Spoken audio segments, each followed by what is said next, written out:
5 नमाजें पढ़ाता है, सारी जिंदगी बच्चों को अलिफ बा ता सा पढ़ाता है, वो बेचारा सारी जिंदगी पीर बन ही नहीं सकता।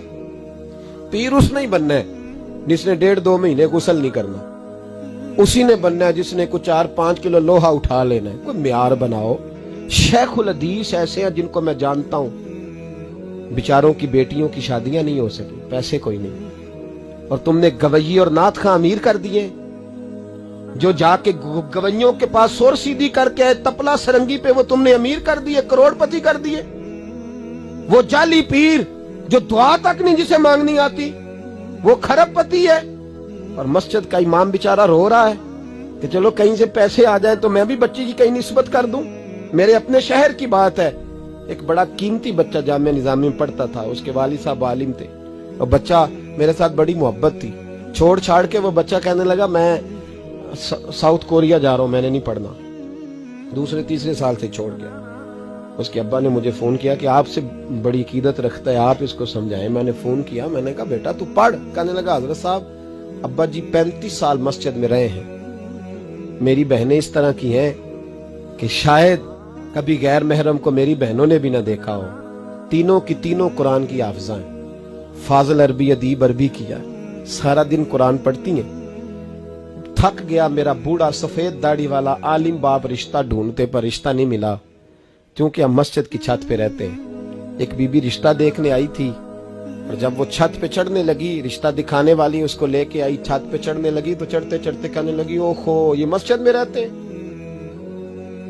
मेरा बेटा ससुराल आएगा तो दोस्तों कहां बिठाएगा, मैंने नहीं करना रिश्ता।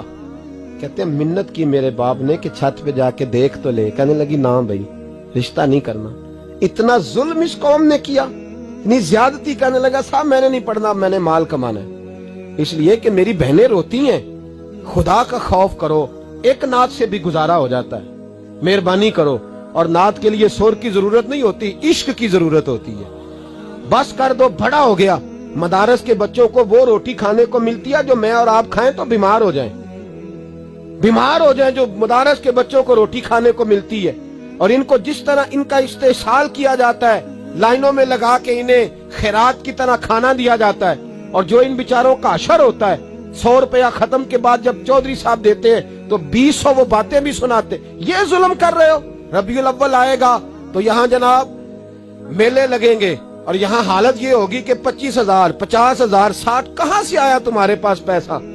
यहाँ लुटाने के लिए पैसे हैं। और मस्जिद का इमाम मिन्नत करे 6 साल के बाद भी कि 2,000 बढ़ा दो, तो कहते कारी साहब इतने पैसे नहीं जमा होते।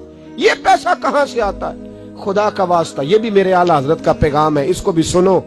आला हजरत से जब कहा गया ना हमारे तो अल्लाह खैर करे नाथ खां और मैं वो कोई पैसे फेंकने आते हैं महफिल में, तो मना करता हूँ। क्यों? इसलिए कि जब दथियों वाले पैसे लेके आते हैं ना मस्जिदों में और महफिलों में, तो फ्रंट सीटें फिर दथियों वालों के हाथों में होती है। गरीब महफिल मिलाद में भी छुप के बैठता है पीछे, और नाथ खां भी याद कर लेता है कि ज्यादा नोट किसने पकड़े हुए, ज्यादा नोट किसके हाथ में। वो फिर कहता है हाजी साहब है शेर तुहाडी नजर जे। मैं क्या बदबख्ता, नबी पाक दे नां दा शेर भी बंदे दी नजर हो सकता है, जिसमें हुजूर की तारीफ हो रही हो, बंदे की नजर किस तरह हो गई? शर्म करो, डरो अल्लाह ताला। सिर्फ दौलत की खातर ये भी फिक्र रजा है, करूं मद है अहले दुवल रजा, मैं करूं मद है अहले दुवल रजा, पड़े इस बला में मेरी बला, मैं गदा हूं अपने करीम।